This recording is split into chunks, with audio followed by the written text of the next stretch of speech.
We are here with Hunter and Todd Stewart, who formed Racing2cure.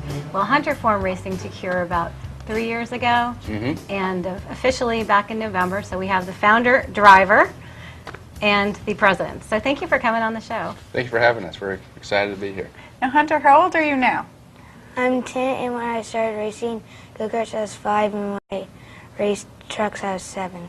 Wow, so you've got a lot of experience under your belt. Yeah. I hear you can drive better than most adults. Yeah. And how did you get the idea to start doing Racing2cure? Because my mom had breast cancer, and I didn't want any other moms to get it. Yeah, that's a wonderful thing you're doing, raising money for that. Thank you. Now, how are you raising money? It used to be when every lap I finished, I donated $5, but now we have a whole booth and stuff, and people would donate for T-shirts and wristbands and stuff like that. Okay. Now, do you have a goal of how much you're trying to raise right now? 20,000. I raised 15,000. Oh my goodness! Wow, that's terrific. And how are you? What are some of the things you're doing? You mentioned wristbands. You have T-shirts that you have for sale. Yes. Yeah, we have a couple of different programs that when Hunter first started 3 years ago, he just came with the idea. He actually came with the idea that after Alicia, my wife, was first diagnosed with breast cancer, that he was at his first off-road truck race, he was going to donate his winnings. And I said, well, you're 7, and I pay for your race. There are no winnings, unfortunately, but maybe someday. And so that kind of evolved into a race-a-thon, if you will. It was going to be every lap that he finished, he was going to donate 1 week's worth of his allowance. And it was going to be a one-race deal. That was going to be it. And it grew like wildfire, where he ended up being on we were living in San Diego at the time, and he ended up being on every local news channel, newspaper, and then actually was a guest on the Ellen DeGeneres show a few months later. And famous. So, yeah, and so that went on for about 3 years, and then this last October, the NASCAR Foundation and Susan G. Komen had him as a grand marshal for their track walk at the Charlotte NASCAR race here. And so that's when my wife and I decided it's time, after 3 years of what he's just been doing on his own. He had a little booth at his races, that we formalized what he started. And so we've done that. We incorporated Racing2cure as a nonprofit and filed all of our paperwork to the IRS. And now we go around to different race-related events and venues, and we have a mobile retail booth that we sell T-shirts, wristbands, Susan G. Komen pins. We started a program called Helmets for Help, where we have currently about 15 different autographed helmets of NASCAR drivers, and so people can come and buy raffle tickets to enter to win the helmets that will draw the winners at the end of the NASCAR season this year. So a couple of different programs to help raise money for our cause.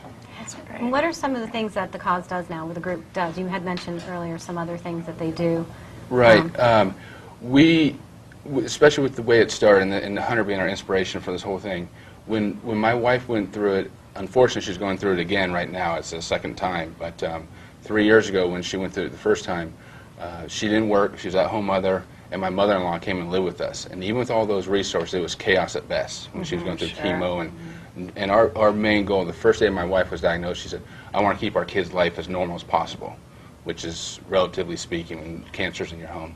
And so based on that theory and that idea, what we've gone out to do and try to do is help families that are currently going through it and provide very basic needs, transportation to and from soccer practice, transportation to and from swim practice, or to be in their school play, helping with tutors to do homework in the evenings, helping with transportation to and from chemo. And so very basic things to help the family stay normal as possible in the family. And so in each city that we go to, or each town we go to, we're going to provide a grant back to at least one family, and then hopefully grow it to more and more each time that are going through that process. Because going back and looking at what we were going through before, and now, again, we have my mother-in-law's back in town, my sister's in town, we have friends and family helping, and it's still very difficult. So I couldn't imagine a single mother or something like that has to go to work the next day after chemo. I couldn't even fathom that. So we want to go and help those people, and hope some of the larger foundations like Susan G. Komen, who we're a partner with, can provide the millions of dollars to find the cure, and then we won't be needed any longer. Yeah, Now, absolutely. how have you helped some of the other little kids? You know, because you've been through it, and now, unfortunately, we're really sorry to hear a second time. What do you tell another child that has a mom or dad that's going through cancer? That it's going to be okay at the end. Your moms are going to be okay, and it's going to be sad going through it, but it's going to be okay at the end.